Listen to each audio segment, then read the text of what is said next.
Hello everyone, this is Monica. Hope you all doing great. So welcome back to my channel IGNOU Botany Classes with Monica. So आज हम जो है virus की replication के बारे में बात करेंगे। बहुत ही अच्छा टॉपिक है और बहुत ही इम्पॉर्टेंट टॉपिक है, तो प्लीज़ ध्यान से सुनना। इससे रिलेटेड जो है आपके एग्ज़ाम्स में जो है क्वेश्चन ज़रूर आएगा। तो पहले हमने बात करी थी कि वायरस के स्ट्रक्चर के बारे में, ठीक है। जो बेसिक सी हमारी चीज़ थी जनरल अकाउंट और उसके इकोनॉमिक इम्पोर्टेंस के बारे में हमने प्रीवियस वीडियो में बात करी थी। तो आज हम बात कर लेते हैं कि वो अपने आप को रेप्लिकेट कैसे करता है। वायरस जो है अपने आप को रेप्लिकेट, अपनी प्रजाति को कैसे आगे बढ़ाता है।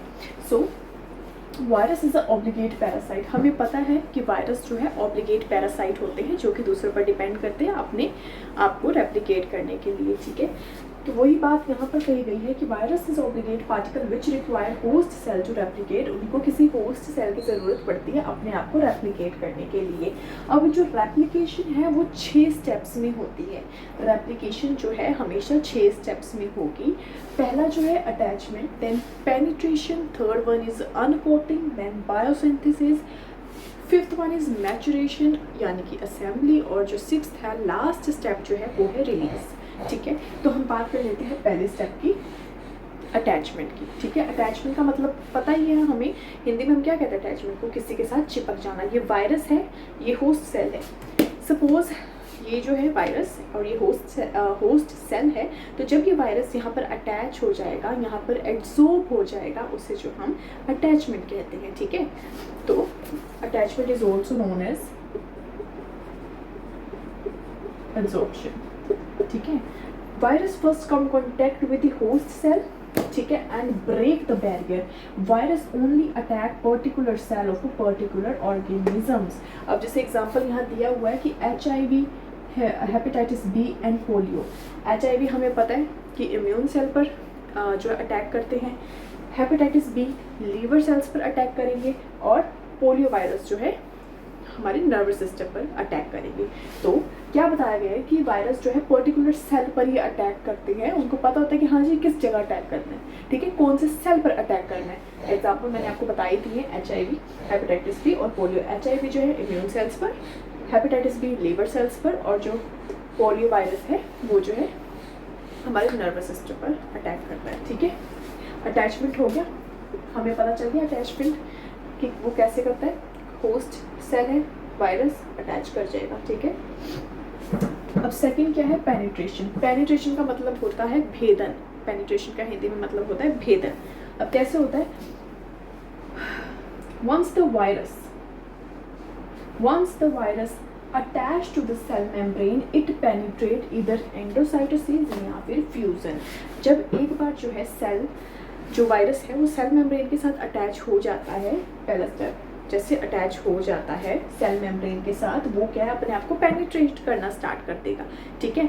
या तो वो एंडोसाइटोसिस से पेनिट्रेट करेगा या फिर फ्यूजन के थ्रू अपना जो है वो पेनिट्रेशन करेगा, ठीक है। तो एंडोसाइटोसिस क्या है, एंडोसाइटोसिस के भी 2 मतलब हैं। एंडोसाइटोसिस जो है 2 शब्दों से मिलकर बना है। एंडो का मतलब होता है इंटरनल, एंड साइटोसिस का मतलब होता है सेल, ठीक है। अब ठीक है, और फ्यूजन का मतलब होता है कि वो अपने आप फ्यूज कर लेता है। अब हम बात कर लेते हैं किस तरीके से होगा। इन दिस प्रोसेस, एंडोसाइटोसिस की प्रोसेस में क्या होता है, जो प्लाज्मा मेम्ब्रेन होता है होस्ट सेल, जो प्लाज्मा मेम्ब्रेन होती है होस्ट के सेल की, surrounds the whole naked virion particles which enter the cytoplasm. अब क्या होता है, देखो ये होस्ट सेल है, सपोज ये होस्ट सेल है हमारा, यहाँ वायरस आया, ठीक है, वो यहाँ आके अटैच हो गया। पहला स्टेप ये बाहर सराउंडिंग्स में घूम रहा है, फिर वो यहाँ आकर अटैच हो गया, ठीक है। पहला स्टेप अटैच हो गया, ठीक है। अब सेकंड स्टेप क्या है, पेनिट्रेशन। वो पेनिट्रेट कैसे करेगा। अब ये जो मेम्ब्रेन होती है, ये जो सेल मेम्ब्रेन होती है, ये अपने आप को पेनिट्रेट करना स्टार्ट कर देगी। पेनिट्रेशन का मतलब क्या होता है कि वो उसको घेरना स्टार्ट कर देगी, इसको, इस वायरस को जो है वो घेरना स्टार्ट कर देगी, ठीक है।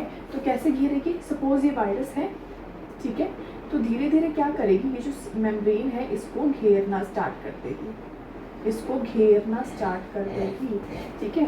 ये होस्ट की सेल मेम्ब्रेन है और ये वायरस है, जब वो अटैच हो जाता है तो वो धीरे धीरे धीरे धीरे जो है इसे घेरना स्टार्ट कर देती है, वायरस को घेरना स्टार्ट कर देती है और उसे अपने अंदर ले लेते हैं, साइटोप्लाज्म के अंदर चला जाता है ये वायरस। ठीक है, तो इस प्रोसेस को हम क्या कहते हैं, एंडोसाइटोसिस। क्लियर हो गया? एक बार फिर से हम देख लेते हैं।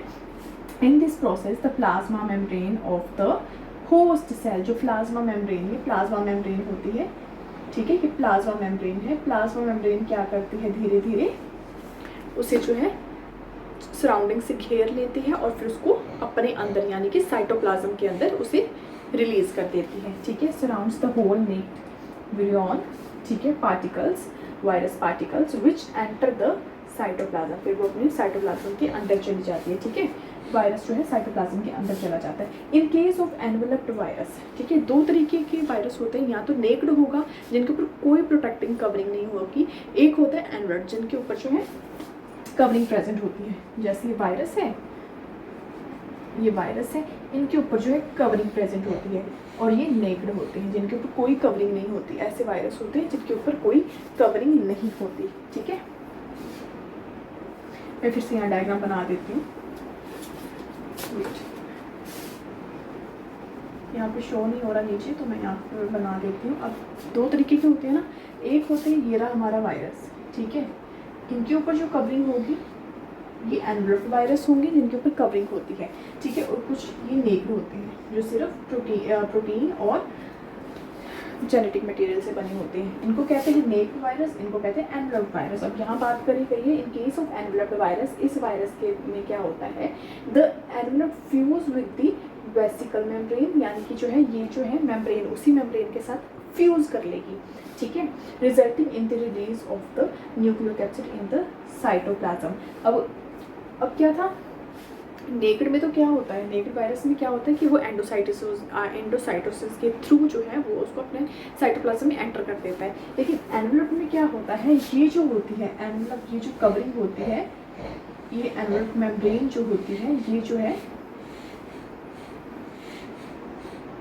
यहाँ जाकर इसके साथ फ्यूज कर जाएगी। ये चीज़ जो है जब ये एंटर करेगी यहाँ पर, तो इसके साथ जो है मेम्ब्रेन के साथ जो है ये फ्यूज कर जाएगी और फिर रिलीज कर देगी इसको जो है साइटोप्लाज्म के अंदर। ठीक है, इज दैट क्लियर? इतनी बात होगी। अब फ्यूजन की बात करते हैं। After getting attach to the host cell receptor, एक बार अटैच होने के बाद रिसेप्टर के, होस्ट सेल के रिसेप्टर के साथ एक बार अटैच अगर वो हो जाती है तो एनवेलप्ड वायरस जो होता है get absorb to the host cell surface, वो जो है फिर होस्ट सेल के सरफेस पे जो है अटैच हो जाता है। वायरस जो है ये हमारा होस्ट सेल है, ठीक है, हमारा होस्ट सेल है और ये वायरस है, ये एक बार अगर अटैच हो जाता है तो इसी की मेम्ब्रेन के साथ वो फ्यूज़ कर देता है। इसमें फ्यूज़न में वो प्रोसेस नहीं होता कि जो है प्लाज्मा मेम्ब्रेन उसके सराउंड कर देगा और वो उसको अपने साइटोप्लाज्म के अंदर ले लेगा। ये सिर्फ एंडोसाइटोसिस में होता है, एंडोसाइटोसिस में होता है। फ्यूज़न में क्या होता है, इसमें ये प्रोसेस नहीं होता फ्यूज़न में कि जो प्लाज्मा मेम्ब्रेन है वो अपने आप को सराउंड कर लेगी, ठीक है, वायरस के इर्द गिर्द, और जो है उसको फिर उसमें कर लेगी, साइटोप्लाज्म में एंटर कर देगी। इसमें सिर्फ क्या होता है कि जो वायरस है उसकी जो मेम्ब्रेन है वो जो है प्लाज्मा मेम्ब्रेन के साथ फ्यूज़ कर देगी। उसको जो हमने बताया गया है फ्यूज़न कहा गया है यहाँ पर, ठीक है। और जो nucleocapsid then release to the cytoplasm, और न्यूक्लियोकैप्सिड जो है, जो न्यूक्लियस है वो जो है, जो वायरस है वो फिर साइटोप्लाज्म के अंदर रिलीज हो जाएगा। दो स्टेप्स हमने यहाँ पढ़ लिए। अब अगली हम बात करते हैं अनकोटिंग की। अब जो थर्ड पॉइंट है वो देखो क्या है, थर्ड पॉइंट है हमारा अनकोटिंग। अब दो स्टेप्स की हमने बात कर ली, अब तीसरा क्या आता है, अनकोटिंग की बात करते हैं कि अनकोटिंग होती कैसे है। ठीक है, एक बार फिर से देखो, ये वायरस है, ठीक है, ये होस्ट सेल है सपोज, ठीक है। वायरस क्या करेगा, आकर इसके पास चिपक जाएगा, ठीक है, आके इसकी मेम्ब्रेन के साथ, जो होस्ट सेल की मेम्ब्रेन है इसके साथ चिपक गया, ठीक है। उसको क्या कह दिया हमने, अटैचमेंट, पहला स्टेप। वायरस होस्ट सेल के जो मेम्ब्रेन है उसके साथ आके चिपक गया, उसको हमने क्या फर्स्ट स्टेप क्या बताया, अटैचमेंट होगी, ठीक है। अब पेनिट्रेट करेगा, पेनिट्रेशन कैसे होगी, सेकंड स्टेप है।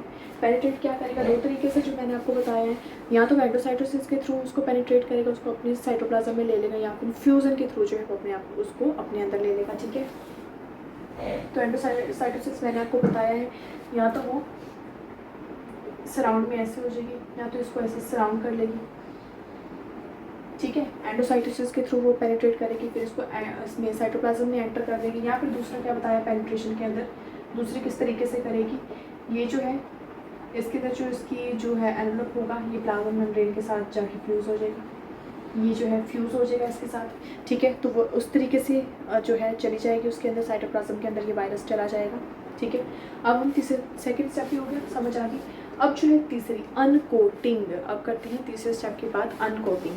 तो क्या बताया गया है यहाँ, once the nucleocapsid enter cytoplasm, जब ये न्यूक्लियस जो है, ठीक है, फ्यूज़ होकर साइटोप्लाज्म के अंदर चला जाता है। ये साइटोप्लाज्म है यहाँ सारा, ये सारा जो है साइटोप्लाज्म है, ठीक है। चला गया साइटोप्लाज्म के अंदर, चला गया होस्ट सेल के साइटोप्लाज्म में चला गया। यहाँ पे क्या है, viral genome must be separated from its protein code. और यहाँ पर जो है इसके अंदर जो है पता है हमें आरएनए डीएनए प्रेजेंट होता है, ठीक है। वायरल जीनोम प्रेजेंट होता है, जेनेटिक मटेरियल प्रेजेंट होता है, या तो आरएनए होगा, ये जेनेटिक, या तो फिर डीएनए होगा, ठीक है। जेनेटिक मटेरियल प्रेजेंट होता है। अब क्या है, इस जो प्रोटीन कोड, यह प्रोटीन कोड होता है, हमें पता है कि इसकी जो प्रोटीन कोड होता है, जो हमने स्ट्रक्चर के बारे में बात करी थी, अब जिन्होंने मेरी प्रीवियस वीडियो देखी होगी उनको पता होगा। स्ट्रक्चर एक बार फिर से बता देती हूँ। ये क्या है, कैसे बने होते हैं, प्रोटीन की कवरिंग होती है और इसके अंदर जेनेटिक मटेरियल प्रेजेंट होता है, ठीक है। अब यहाँ पर क्या होगा, ये जो पूरी कवरिंग है, ठीक है, प्रोटीन की जो कवरिंग है वो क्या होगी, उतर जाएगी और सिर्फ ये जो है सेपरेट हो जाएगा, जेनेटिक मटेरियल सिर्फ सेपरेट हो जाएगा। और ये जो है प्रोटीन की कोटिंग जो है, प्रोटीन की कवरिंग जो है जिसको हम कैप्सिड कहते हैं, वो जो है डाइजेस्ट हो जाएगी, वो ब्रेक डाउन हो जाएगी, ठीक है। तो यहाँ पर क्या बात करें, उस प्रोसेस को है अनकोटिंग कहा गया है। तो यहाँ पर देख लेते हैं, once the nucleocapsid enter the cytoplasm, जब यहाँ पर ये न्यूक्लियोकैप्सिड एंटर कर गया साइटोप्लाज्म के अंदर of the host cell, viral genome must be separated from its protein code. Viral genome को सेपरेट होना पड़ेगा, इसके जो प्रोटीन कोड है उसको सेपरेट होना पड़ेगा हमारे वायरल जीनोम के साथ, ठीक है। तो कि इस प्रोसेस को क्या बताया गया है, अनकोटिंग। इस प्रोसेस को जो है अनकोटिंग नाम दिया गया है, ठीक है। और ये जो अनकोटिंग कैसे होगी, प्रोटीन को जो है अनकोट करना है तो किसके थ्रू होगा, एंजाइम एक प्रेजेंट होता है जिसको क्या कहा गया है, एंजाइम प्रोलियोलिटिक एंजाइम, ठीक है। प्रोलियोलिटिक एंजाइम जो है, जो हेल्प करता है break down of the protein and digest out the capsid, जो कि प्रोटीन को जो है पूरी तरीके से जो है ब्रेक डाउन कर देता है। एंजाइम कौन सा है, प्रोलियोलिटिक एंजाइम, ठीक है। इतना हो गया, हमारा थर्ड भी हो गया, अनकोटिंग के बारे में हमें पता चल गया। अब जो हमारा फोर्थ है बायोसिंथेसिस, उसके बारे में देख लेते हैं। जब जो है आफ्टर एंटरिंग द होस्ट कि साइटोप्लाज्म में जब जो है वायरल जीनोम एंटर कर जाता है, ठीक है। अब सिर्फ वायरल जीनोम रहेगा यहाँ पे, इसकी ये तो डाइजेस्ट होगी ना, हमने अभी बात करी है अनकोटिंग की, ये तो डाइजेस्ट होगी। अब सिर्फ क्या रहेगा, जेनेटिक मटेरियल, या तो आरएनए प्रेजेंट होगा या फिर डीएनए प्रेजेंट होगा, ठीक है। जो डीएनए वायरस है उनके पास जो है जेनेटिक मटेरियल डीएनए होगा, जो वायरस आरएनए उनके पास जो जेनेटिक मटेरियल है वो आरएनए होगा। तो सिर्फ अब ये रहेगी, ये चीज़ रह गई, ठीक है। ये डीएनए भी हो सकता है, ये आरएनए भी हो सकता है, ठीक है। तो अब क्या है, after entering the host cytoplasm, host के साइटोप्लाज्म में एंटर करने के बाद जो है वायरल जीनोम और वायरल प्रोटीन वो जो है सिंथेसिस करना स्टार्ट कर देते हैं अपने आप को, ठीक है। वो और जो सिंथेसिस जो होता है एक एंजाइम के थ्रू होता है जो होस्ट के अंदर प्रेजेंट होता है, वो अपनी सिंथेसिस करने स्टार्ट कर देता है, ठीक है। तो डीएनए वायरस जो होते हैं, जो डीएनए जेनेटिक मटेरियल कंटेन करते हैं, DNA virus replicate into the nucleus of the host cell, वो होस्ट सेल के न्यूक्लियस के अंदर रेप्लिकेट करेंगे, ठीक है। बायोसिंथेसिस करेंगे, ठीक है। अपना सिंथेसिस जो है न्यूक्लियस के, होस्ट सेल के न्यूक्लियस के अंदर करेंगे, ठीक है। और जो आरएनए होते हैं वो साइटोप्लाज्म के अंदर अपना सिंथेसिस करेंगे, ठीक है। Is that clear? फिर से देख लो क्या है अनकोटिंग, क्या है, प्रोटीन को ब्रेक डाउन करना, ठीक है। किसके थ्रू होगा, प्रोलियोलिटिक एंजाइम के थ्रू होगा, ठीक है। बायोसिंथेसिस कैसे होगी, जब वो एंटर कर जाएगा, ठीक है, तो जो है सिंथेसिस होनी स्टार्ट हो जाएगी वायरल जीनोम की और उसके प्रोटीन की, ठीक है। तो उसकी सिंथेसिस होनी स्टार्ट हो जाएगी।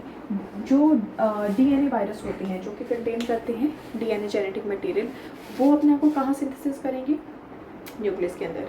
और जो आरएनए वायरस है वो अपने आप को कहाँ सिंथेसाइज करेंगे, साइटोप्लाज्म के अंदर, ठीक है। आरएनए वायरस जो है आरएनए पॉलीमरेज एंजाइम के थ्रू जो है अपना सिंथेसिस करेंगे, ठीक है। साइटोप्लाज्म के अंदर आरएनए पॉलीमरेज एंजाइम रिक्वायर्ड होता है कि जो इसका सिंथेसिस करता है। Is that clear? बायोसिंथेसिस भी क्लियर हो गया। अब जो है 2 स्टेप रह गए हैं, मैचुरेशन जिसको असेंबली भी कहा जाता है, और 6th जो है लास्ट में रिलीज़, कि वो अपने आप को रिलीज़ कैसे करते हैं, ठीक है। आई होप ये 4 स्टेप आपको समझ आ गए होंगे। I am going to rub this, और मैं इसके बाद जो है ये जो 2 स्टेप रह गए 5th और 6th इसके बारे में बताऊँगी। सो अगला पॉइंट है हमारा मैचुरेशन यानी कि असेंबली, ठीक है। तो अब असेंबली कैसे होती है, हमें पता चल गया कि बायोसिंथेसिस हो गया, ठीक है। अब अगला जो 5th पॉइंट है हमारा मैचुरेशन असेंबली। अब इनकी बात कर लेते हैं कैसी होती है। ड्यूरिंग मैचुरेशन, जब मैच्योर होगा, ठीक है, मैचुरेशन के टाइम पे जो है the viral component take place in the host cell cytoplasm, जो है असेंबली करना स्टार्ट कर देगा, अपने आप को असेंबल करना स्टार्ट कर देगा, अपने आप को बनाना शुरू कर देगा। उनके कंपोनेंट जो है वो असेंबल होने, इकट्ठे होने स्टार्ट हो जाएंगे और एक मैच्योर वायरस का रूप ले लेंगे, ठीक है। हमारे पास यहाँ एग्जाम्पल है, ये एग्जाम्पल हम बैक्टीरियोफेज का ले रहे हैं। यहाँ पर क्या है कि देखो अलग अलग चीज़ें पढ़े गई हैं। यहाँ पर हेड बनना स्टार्ट होगा, साइटोप्लाज्म में होगी ये सारी चीज़ें, हेड बनेगा, ठीक है। टेल बननी स्टार्ट होगी, यहाँ पे ये इसकी फाइबर्स बनने स्टार्ट हो रहे हैं, टेल फाइबर्स बनने स्टार्ट हो रहे हैं। तो ये जो है इकट्ठे हो जाएंगे, असेंबल होकर जो है एक मैच्योर वायरस बनाएंगे, ठीक है। तो यहाँ पर जो है मैचुरेशन असेंबली में यही चीज़ बताई गई है। ड्यूरिंग मैचुरेशन के टाइम पे जो है असेंबली ऑफ द जो वायरल कंपोनेंट है वो अपने आप को असेंबल करना स्टार्ट कर देंगे। यहाँ पर उनकी असेंबली होनी स्टार्ट हो जाएगी और ये सारा कहाँ पर प्रोसेस होगा, ये साइटोप्लाज्म के अंदर होगा, होस्ट के साइटोप्लाज्म के अंदर होगा। याद रखना, होस्ट के साइटोप्लाज्म के अंदर ये प्रोसेस होगा। ये सारा प्रोसेस जो है ना, जितने भी स्टेप हैं ये कहाँ पर होंगे, होस्ट के अंदर होंगे, होस्ट सेल के अंदर ये सारे प्रोसेस हो रहे हैं, ठीक है, ठीक है। तो इसमें क्या है, the assembly process involves collection of all the component necessary for the formation of the mature virus at the particular size. वही बात ये कही गई है कि मैच्योर वायरस को बनाने के लिए इन सबकी असेंबली होनी बहुत ज़रूरी है, ठीक है। तो सेम ये चीज़, ये बैक्टीरियोफेज का मैंने एग्जाम्पल यहाँ पे दिया है कि कैसे टेल बन रहा है, कहाँ हेड बन रहा है, कहाँ टेल फाइबर्स बन रहे हैं, वो मिलकर जो है एक मैच्योर बैक्टीरियोफेज बनाता है। ये मैच्योर जो है बैक्टीरियोफेज यानी कि वायरस बनाता है, ठीक है। मैचुरेशन आगे समझ। अब जो है ये रिलीज़ कर देगा, अब मैच्योर हो गया है, मैच्योर बन गया है वो, ठीक है, सारा प्रोसेस हो गया है सेल के अंदर, होस्ट के सेल के अंदर ये सारी प्रोसेस हो गया, वो मैच्योर हो गया, वो बाहर निकलना है उसको, ठीक है। तो रिलीज़ हमारा जो लास्ट है रिलीज़, ठीक है, लास्ट स्टेप है रिलीज़ कि वो बाहर निकल जाएगा, मैच्योर वायरस जो है वो बाहर निकल जाएगा। और फिर तो क्या है रिलीज़, हम बात करते हैं रिलीज़ क्या है। वायरस जो है रिलीज थ्रू लिसिस, ठीक है, और बडिंग। 2 तरीके से हो सकता है, लिसिस यानी कि रप्चर, ठीक है, रप्चर फाड़ कर, ठीक है, लिसिस का मतलब ही होता है फाड़ना, और या फिर बडिंग के थ्रू होता है। सेल लाइसिस, ठीक है, लाइसिस के थ्रू होगा या फिर बडिंग के थ्रू होगा। सेल लाइसिस क्या होता है, सेल को फाड़ देना, ठीक है। होस्ट है, होस्ट के सेल के अंदर मैच्योर हो गया, वो होस्ट सेल को फाड़ कर जो है ना उसको मार कर, होस्ट के सेल को मार कर उसको फाड़ कर जो है वो बाहर निकल आता है, ठीक है। सेल लाइसिस, उसको जो है हम सेल लाइसिस कहते हैं, ठीक है। इन दिस जो इन्फेक्टेड सेल मेम्ब्रेन होती है वो रप्चर हो जाती है। यहाँ पर मैंने डायग्राम बनाया है, ठीक है, ये रप्चर होकर ना उसको देखो फाड़ कर जो है ये जो है वायरस रिलीज़ हो गया, मैच्योर वायरस रिलीज़ हो गया है, जो रिजल्ट करता है सेल लाइसिस का, यानी कि रप्चर कर देता है मेम्ब्रेन को, और ठीक है, और वो रिलीज़ होता है वायरस जो है अपने आप को रिलीज़ कर देता है बाहर के एनवायरनमेंट में, ठीक है। ये हो गया।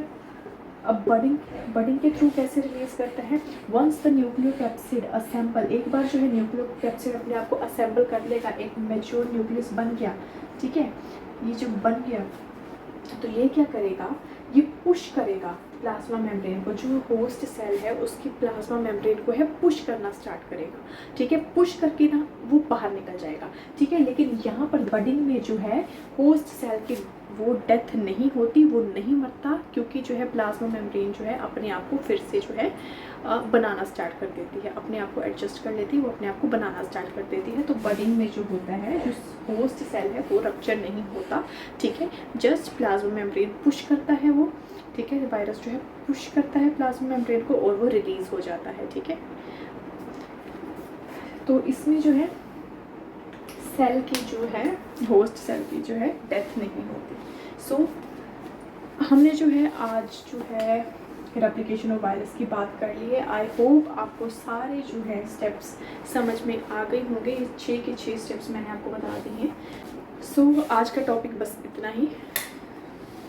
आई होप आपको जो है वायरस की रेप्लिकेशन के बारे में समझ आई है। मैंने 6 के 6 स्टेप्स बता दिए। अगर फिर भी आपको कोई प्रॉब्लम है, कुछ समझ में नहीं आया है, तो आप प्लीज़ कमेंट सेक्शन में कमेंट कर सकती हैं।